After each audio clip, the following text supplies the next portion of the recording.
Finally, I'm rid of that baggage. Starting today, my parents are moving in with me at my house. As soon as my parents passed away, my husband, Dennis, having demolished our family home, stood in front of its site and blurted this out to me. Standing there in shock, I asked, "What are you talking about? Have you lost your mind? Hurry up and bring the inheritance to our place," he said. At his words, I couldn't help but burst into laughter. So, that's what this was all about, I realized. What are you laughing about? Don't you guys know what you're talking about? Dennis and my in-laws looked at me quizzically as I laughed. It was then that I told them the truth. My name is Misery Nathaniel. I was born the eldest daughter to ordinary office worker parents. I have one brother, a very normal family. I married Dennis when I was 29, and we had 2 kids. Juggling work and parenting, I suddenly found myself at 55. My son, Sean, and daughter, Dennis, had grown up to be fine adults, each living on their own and struggling with their new careers. Now was the time to relax with my husband. It was an ordinary life, but I was happy. I thought I would continue to age like this, but my mundane life changed one winter day. My father was in a car accident and suddenly passed away. He was only 72 at the time. Our whole family was engulfed in grief, especially my mother, who was so depressed she couldn't even eat. "Mom, I know it's hard, but you have to eat," I told her time and time again. "I know, but I just don't have the appetite. It feels like there's something stuck in my chest." My brother and I thought she was just emotionally distressed and watched her for a while. However, she rapidly lost weight in just half a month. Worried, I took her to the hospital. Cancer, the doctor's diagnosis left me in shock. The cancer was advanced, and surgery wasn't an option. With about a year left to live, I hadn't had the chance to really take care of my parents yet. Just when I thought I had lost my father, now my mother too was facing this. I was even more devastated than when my father passed, but I didn't have the luxury of grieving forever. My brother lived far away and couldn't be relied upon, so it was up to me to take care of my mother. I immediately told Dennis that I wanted to live with my mother. I couldn't leave her alone, both emotionally and physically, in her illness. But Dennis's reaction was unexpected. "What? We just finished dealing with your dad's funeral, and now I have to be dragged into more of your family's issues," he said with a sigh, obviously annoyed. "You don't have to say it like that. Can't you just drive her to the hospital and back? Do we really have to live with her? I think she might feel lonely if it's not okay. Maybe I can just live at my family home for a while," I suggested. Then Dennis became indignant. "What? And who's going to take care of my meals while you're gone? I'll come and cook, of course. What about cleaning? Who's going to do the laundry?" I fell silent. I intended to do what I could, but I couldn't do everything as before. Being confronted with this reality hurt. If someone said I was being selfish for wanting to care for and nurse my mother, I wouldn't be able to argue back. I'm sure my mother, being considerate, would say everything is fine as it is, but I really wanted to do something for my parents. "Fine, but I'm not helping with anything, you hear?" Dennis grudgingly said to my silence. His attitude was arrogant, but he had ultimately agreed. "I'm sorry and thank you," I said. Although I thought he was being awful, he had agreed to my wish. I suppressed my desire to argue back and thanked him despite the trouble. Dennis and I started living with my mother at my family home. We had originally been living in a house provided by Dennis's employer. Dennis was an only child, and since Dennis's father really wanted us to live together, we didn't plan on buying our own home and were going to eventually move in with Dennis's parents. Living in the company housing was more convenient for work, and the rent was only about $600 a month, so it wasn't a big burden. But now that we've moved to my family home, we don't have to pay that anymore, and we have more space. I think living together wasn't all disadvantages for Dennis. True to his word, Dennis didn't help out with anything, but I'm glad I could live with my mother. She seemed energetic, but she often felt weak and spent a lot of time lying down during the day. I prepared her meals, fed her, and managed her medication. It would have been impossible for her to do all that alone. I'm sorry, Misery, thank you. It's a big help that you're here with me. I should thank Dennis too, my mother said, expressing her gratitude to us many times. She was unaware of the harsh words Dennis had said about living together, so she was grateful to him too.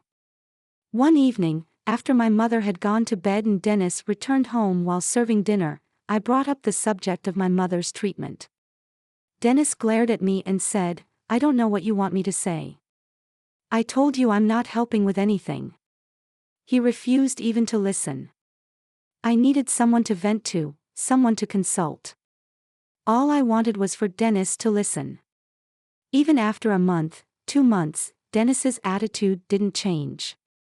He constantly complained about living together, acting as if he was doing a great favor, and his behavior became increasingly obnoxious day by day. But I couldn't say anything against it. Between worrying about my mother and being considerate of Dennis, I was becoming more stressed. Around the time of the 1-year prognosis, my mother's condition worsened rapidly, and she was hospitalized. 3 days later, she passed away. Although I had prepared myself mentally, I was devastated. My brother's family and my children came right away and helped a lot, but in times like this, you really want your spouse by your side. However, Dennis was laughing and chatting with his parents in a corner, not helping with the funeral preparations at all. My brother had taken a lead role in preparation, and somehow we got everything ready for the funeral. But Dennis, who should have been sitting in the family section, was at the very back of the relatives section. "Dennis, I want you to sit in the family section," I said. But he replied, "No, I'm fine here. I'm not a blood relative after all." "But you're my husband," I said. Then his mother chimed in, "He's your husband, but he's not your mother's son. Dennis is our son, so he's an outsider, you know." "Yeah, Dennis's parents are just us. Misery should sit in the family section," she continued. Hearing this from my in-laws, I was left speechless. From where I come from, it's common for sons-in-law to sit in the family section at funerals, though this might vary by area. Sure enough, with Dennis not found in the family section, distant relatives started whispering, wondering if we had divorced. It's one thing for people to gossip, but all of this could have been avoided if Dennis had just sat there. Feeling a bit upset that Dennis wasn't by my side, we still managed to see my mother off peacefully.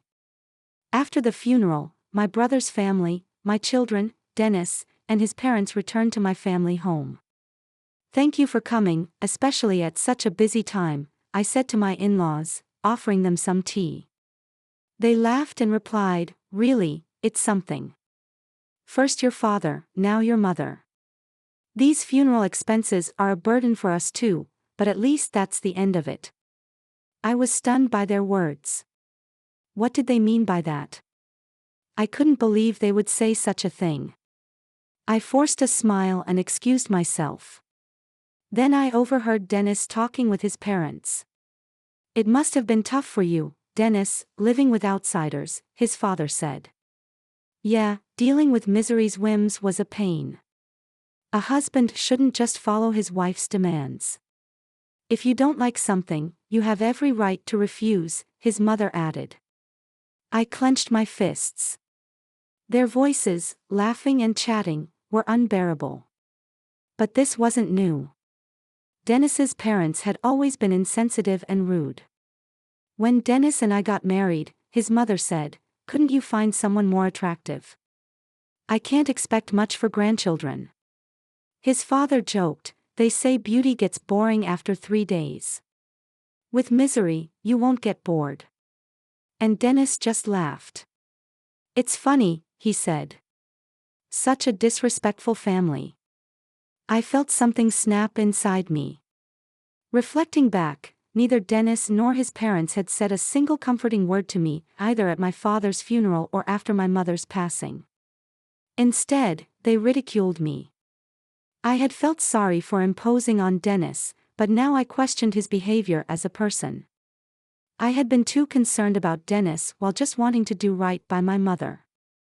I realized I shouldn't have felt so guilty towards Dennis, especially since he wasn't supportive. While I simmered in anger, Dennis and his parents continued to laugh and chat in another room. If my brother's family and my kids had heard them, they would have been upset, but fortunately, they were in the kitchen. I was relieved to be the only one who heard Dennis and his parents' conversation. Then I heard more from my mother-in-law. "Misery," she said, startling me. "Yes," I replied. "Can I have this?" she asked, holding my mother's purse. Confused, I stammered, well, your mother won't be needing it anymore, right?" Dennis suggested I take it home. "Maybe I'll just keep it," she said, holding up the purse, appraising it. I couldn't believe her audacity, especially right after the funeral. I took the purse from her and said firmly, "No, you can't." Her expression changed, not so much about the purse being taken away, but more about me, her daughter-in-law, standing up to her. Yet, I stood my ground. "We're not ready to sort through my mother's belongings yet. We'll distribute her keepsakes among the family later." My mother-in-law turned red with anger. "What do you mean? Are you saying I'm an outsider? You said earlier at the funeral that even Dennis was an outsider to my mother. How come Dennis is an outsider, but your family?" I retorted. Hearing this, Dennis and his father also turned red. "What are you saying? Apologize to Mom." How disrespectful, a daughter-in-law talking like that. Their commotion drew everyone from the other room. I didn't expect to be called an outsider after all the effort we put into attending the funeral. "Let's go home, Dad," my mother-in-law shouted at me in front of everyone and stormed out of our house. For some reason, even Dennis was angry and left with his parents. "What happened? Did you really call your mother-in-law an outsider?" everyone asked me, having heard only her side, taken out of context. It might have seemed like I was the one being harsh, but I explained the situation to everyone. Not a single person blamed me. Grandpa and Grandma should be more considerate of other people's feelings. That's just how Dad and Grandpa have always been. My children sided with me. But I still couldn't forgive those three. Dennis hadn't come home for a while since that day. I hadn't contacted him either. I didn't think I should be the one to apologize, and I wasn't sure if I could forgive him even if he did. But I knew things couldn't stay this way forever. Then one day, Dennis came back. "Welcome home," I greeted him, suppressing the anger that flared up at the sight of him. "Really, Dad suggested this? It's surprising, isn't it?" The kids were astonished by my proposal. It seemed like it really was a gift for Dennis. "I wonder if Dad feels bad about what happened," I said, laughing. I gratefully accepted the travel vouchers for Dennis. "I'll be off then."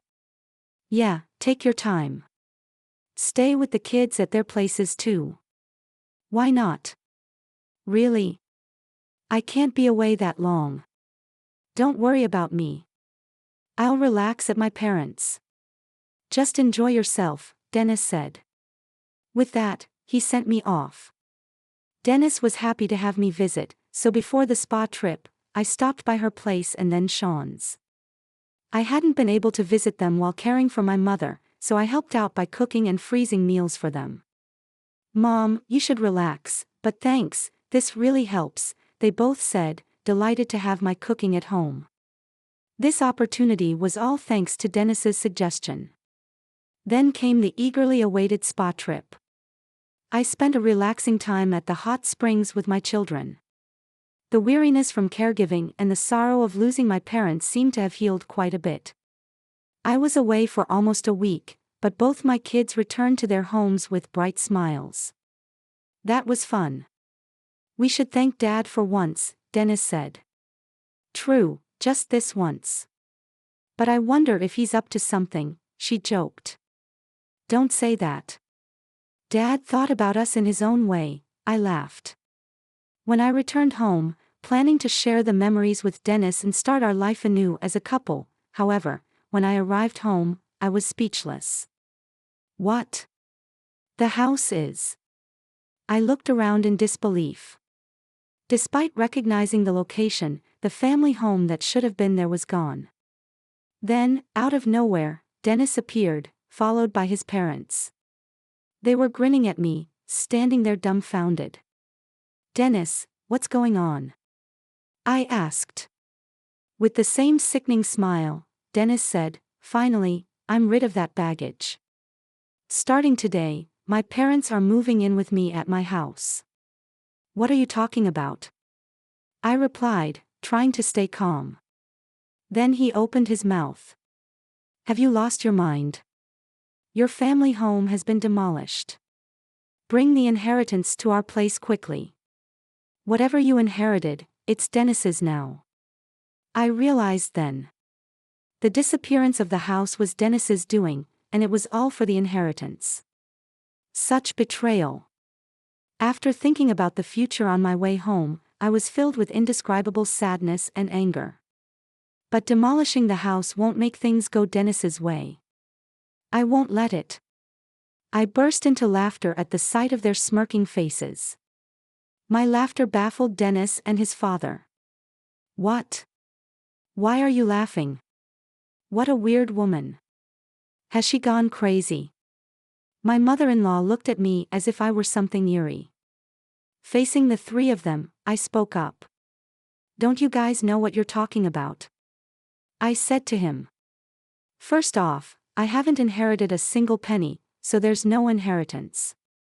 After saying that, I burst into laughter again. Perhaps they mistakenly thought they'd become rich from the inheritance. Their wild imaginations and actions had me in uncontrollable laughter. What do you mean? Explain yourself. Dennis demanded. But I kept my mouth shut. I felt no need to enlighten them. Before that, I'm not going to live with strangers. If you want to live together, go ahead alone.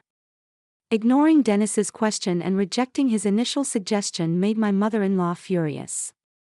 You helped with your parents' housework, but you can't do ours. You're aware of the circumstances, right? I agreed to live together, didn't I? I told you I didn't want to live together. Have you forgotten that? You chose to live together to avoid housework, I said.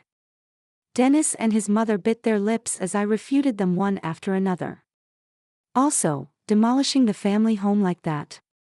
There are things you just shouldn't do. I yelled at them and then left the scene behind me. Dennis's voice called out, "Where are you going?" But I didn't look back. Right now, I needed to find a place to sleep for the night, and I really didn't want to see Dennis's face. I immediately consulted a lawyer. Demolishing a house couldn't be that easy. The house is still in my mother's name. As I wondered which company had done it, an unbelievable truth came to light.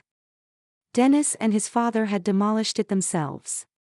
His father, who worked in demolition, enlisted the help of acquaintances and even rented heavy machinery. The planning was meticulous. Moreover, they even gave me travel vouchers to get rid of me. Tears welled up in my eyes at the realization of being deceived, and the frustration was unbearable. Is there any way to punish all three of them? As I tearfully explained my situation, the lawyer smiled at me kindly.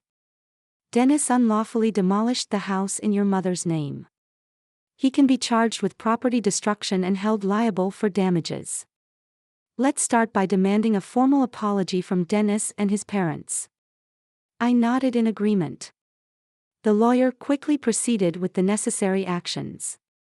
A few days later, Dennis called me, furious about the legal notice he received. What? What's with this certified letter? Oh, you got it. You destroyed my precious house. Of course, you have to compensate. We said we were moving to my parents' place. I demolished a house that nobody was going to live in. You should be thanking me, not asking for compensation. Now bring the inheritance and come back home, he said arrogantly. Thank me for demolishing my house. Don't make me laugh. And what inheritance? It's not even been settled yet. I shouted back over the phone. Dennis was silent, seemingly taken aback by my anger, which I rarely displayed. The reason I laughed when the house was demolished was exactly this. I had a whole year with my mother. It was obvious that we would discuss matters of inheritance, so I told my brother, I don't want anything. Give it all to you. As a result, he inherited all the cash and stocks. He insisted that I should have the house, as he lived far away and couldn't manage it. If I wasn't going to live there, it could even be rented out. That was the plan for me to inherit the house anyway. Either you and your father restore the house to its original state or pay the amount specified in the letter. That amount of money, I was considering settling this amicably. Well, fine, if you can't pay, I'll file a police report and sue you, I declared. I'm sorry, I didn't think you'd get so angry. Of course, I'm angry. What do you expect? He began to make excuses. He seemed to think that if my family home was gone, he wouldn't have to live with his parents. Especially Dennis's father had always desired to live together. Dennis's father seemed to have a fondness for Sean and apparently wanted to live with him. Dennis had refused to live together before, citing difficult commutes, but his parents thought I was the one against it, so he convinced them by demolishing my house and making it seem like I'd move in with them with the inheritance. But I couldn't forgive him after hearing such a thing. Please give me a break. I didn't mean any harm. Dad's sorry too. If he's truly sorry, then agree to the settlement, I said and hung up the phone. Dennis kept calling in, sending messages apologizing. If you're sorry, just transfer the money. I pushed him away. I knew my childhood home couldn't be restored, but this was the only way I could process my unbearable feelings. Afterwards, I stayed at Dennis's place. This situation was known to my brother's family and my children. Although my brother must have been angry about our house being demolished without his consent, he said, I won't interfere, but I'll help in any way I can. Do what you think is best, misery. Everyone condemned Dennis's actions and supported me. A month passed without any compensation or alimony payment for Dennis. During that time, there was no contact from him. I couldn't stay with Dennis forever. I wanted to get the money as soon as possible to at least establish a living foundation. Contrary to my wishes, something unbelievable happened. It was revealed by Dennis. This apron looks a lot like Grandma's, she said, showing me her smartphone screen. I was surprised when I saw it. It was a listing on a flea market app. The apron Dennis mentioned, similar to my mother's, was a unique one I had made for her. What? This is Grandma's apron. I made it, so I'm sure, I said. Dennis quickly checked other listings. The seller seemed to have recently joined the app with no transactions or reviews yet. There were nearly 30 items listed, and to my horror, all of them belonged to my mother. I immediately realized it was Dennis. He was the only one who could have taken my mother's belongings after demolishing the house. I called Dennis right away. What's this about the app? Dennis responded, sounding annoyed. Furious, I thought Dennis was pretending not to know. Don't play dumb. You're selling Mom's things without permission, aren't you? Cancel those listings right now. Dennis, sounding panicked, replied, What? No, it wasn't me. Who else would do such a thing? I'm coming over right now to get everything back, I said and hung up. Then I immediately headed to Dennis's parents' house with Dennis. Where are Mom's things? I demanded as soon as we arrived and called out for Dennis. Confronting Dennis at the door, he stuttered, I don't know anything about it. Tell the truth, Dad. Dennis joined me in pressuring Dennis. He seemed flustered. Dennis's parents, noticing our presence, came out. "Oh, Dennis, you're here," Dennis's mom greeted, smiling at the sight of her granddaughter. Angry, Dennis said, "Grandma, tell Dad to tell the truth." The truth. Grandma's belongings that passed away recently, Dad seems to be selling them. At Dennis's words, Dennis's mom burst into laughter. Dennis, with a troubled look, kept repeating, "It really wasn't me." Then his mother loudly exclaimed, "Dennis is selling them. That's impossible." "But because I am the one selling them," I said. I felt my blood run cold. Dennis probably knew about it. With a look that almost said, "This is bad," he turned to look at his mother. Despite Dennis's shock, his mother cheerfully continued, "What? It's a lot of work, you know. I have to pack everything carefully and make sure the photos look good."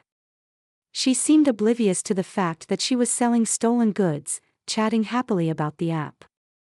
I struggled to restrain myself from lunging at her. "Cancel the listings.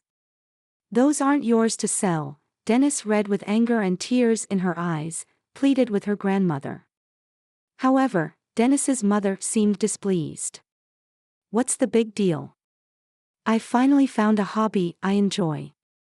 I use the things I can and sell the rest for a little pocket money. It's good for preventing dementia. I'm the only grandma left, so Dennis wants me to stay healthy and live long, right?" she said nonchalantly. Pleading with her to stop had no effect. There was no sign of remorse. But if talking won't help, then action is the only option. "Dennis, let's go." "But it's okay, let's go." I pulled Dennis out of the house and headed straight to the police station. I wasn't planning to file a report for the demolition of the house, but theft is a different story. When I explained to the police that my mother's belongings were being stolen and sold, they acted immediately. Dennis's mother's account on the flea market app was suspended. The items wouldn't be sold anymore. I called Dennis on the way back from the station. "I had your mother's account stopped. You knew about it, right? You're complicit." "No, I filed a police report about this. Please cooperate with the investigation." Dennis became frantic. "We're family, right? Withdraw it, please." "Family? You still haven't paid any compensation for the house nor alimony, and there's no sign of remorse." Faced with my shouting, Dennis was taken aback. "But I'm not heartless.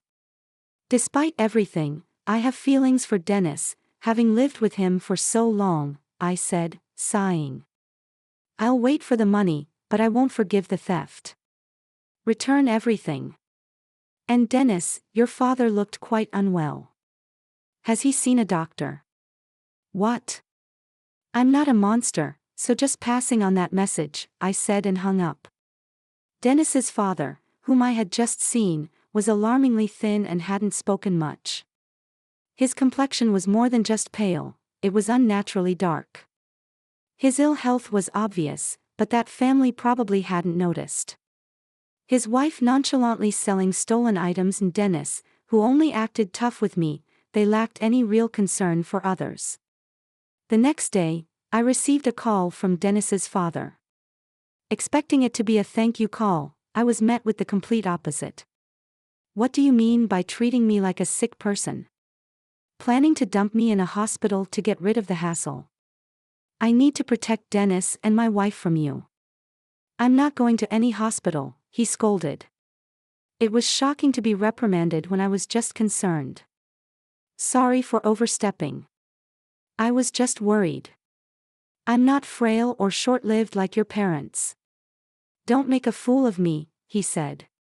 I was infuriated by his words, but a few days later, he apparently felt unwell enough to visit the hospital. The diagnosis was terminal cancer. Dennis called me in a panic. "Dad got terminal cancer. What am I going to do?" But I just snorted. I don't know. What did you say when I suggested going to the hospital? He said, I'm not frail or short-lived like your parents, so deal with it yourself. How can you be so heartless, Misery? I never thought you'd be such a person. Who's heartless? Did you ever say a single warm word when my mother was sick? Reflect on your own actions, I said and hung up. As expected, Dennis's father passed away soon after. As a human being, I didn't want to harbor negative feelings towards the deceased, but recalling everything that had been done and said, I couldn't shed a tear after his funeral. His will was found. Despite all his talk of not being short-lived, he had made thorough preparations. The house goes to the grandson, Sean. The rest of the estate is to be divided between my wife and eldest son, I read. I was surprised to see Sean's name. Dennis's father had always favored him, wanting to live with him. He must have wanted Sean to have the house even after his death. It was a nuisance for Sean. Renounce the inheritance. You don't need that house, do you? I told Sean. But he was happy to receive it. Inheriting the house was more of a burden than a benefit due to inheritance tax, but if he was pleased, I had no right to say anything. Following the will, Sean inherited the house. His grandmother was happy and paid the inheritance tax. He's our successor after all, she said. Well, that's not wrong, I said, while I felt a bit sad, as if Sean had been taken from me. Something unbelievable happened next. Come over to our house, Dennis's call prompted me to head straight to his parents' house. Then I saw Dennis's mother and Dennis himself standing in front of their house, stunned, just like I once had been. The site was filled with heavy machinery trucks labeled with demolition company names and workers. Their house was being torn down right before our eyes. What's going on? I asked. It's my house. I can do what I want with it, Sean said, appearing from somewhere, looking satisfied as he watched the demolition. Sean, what are you doing? Stop this right now. Stopping it now won't make it livable anyway, Sean said. Shaw, what have you done? Dennis's mother and Dennis were begging Sean. But Sean just laughed. Did you forget what Grandpa and Dad did to Mom? Sean, Grandma, you were awful to Mom too, right? Did you apologize? Sean's smile turned into a sharp glare at Dennis's mother and Dennis. They fell to their knees. The heavy machinery continued to noisily dismantle their house. I finally felt relieved seeing this scene. Later, Dennis finally paid the damages and compensation from the inherited assets. The stolen items that Dennis's mother took from my mother were retrieved by Sean and safely returned to me. You always have me and Dennis, Sean said, and I finally shed tears of relief. Dennis's mother and Dennis, having lost their house and left with no money, were now living in a company house again.